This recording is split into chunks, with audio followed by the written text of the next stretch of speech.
Hello mga ka-farmers! Welcome back to my channel. For today's video mga ka-farmers, ay meron tayong biik na nagtatae kaya painumin ko sila ng Sporlac mga ka-farmers. Oral drops lang po ito kaya madali lang pong ibigay sa kanila. So 5 to 7 days po pag-treatment para sa nagtatae ng mga biik mga ka-farmers. Itong mga biik natin, hindi pa po sila naiwalay mga ka-farmers. Last February 24 pa po sila naisilang. Kaya ngayon, bigyan natin ng Sporlac. Ngayon mga ka-farmers, yung pagbibigay natin ay sila po lahat yung bigyan natin para yung iba prevention at yung isa is for treatment mga ka-farmers. So lahat sila, walang exempted sa kanila.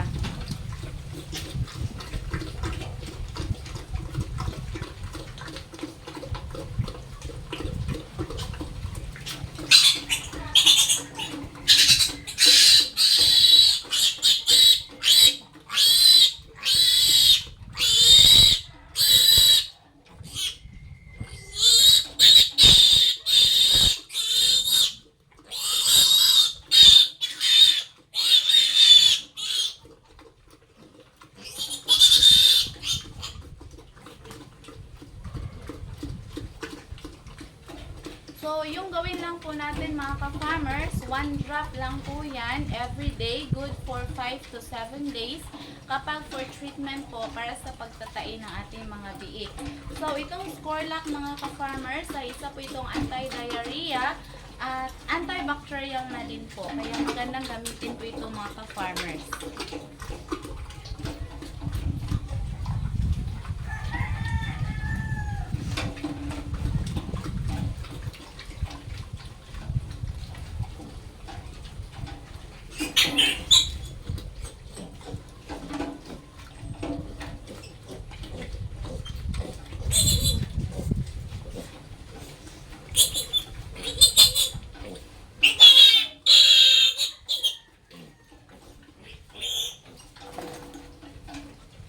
So, yung paglalagay natin mga ka-farmers, 1 drop at pagkatapos natin na mag-drop mga ka-farmers, ay cover po natin ang ilong ng biik para sigurado po na malunok niya ang gamot.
sobrang dumi natin mga ka-farmers. Ganito po yung buhay pag magbababoy tayo.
So, tapos na po mga ka-farmers at ganito po tayo kadumi. Kasi nabasa sila ng paliguan natin yung inahin.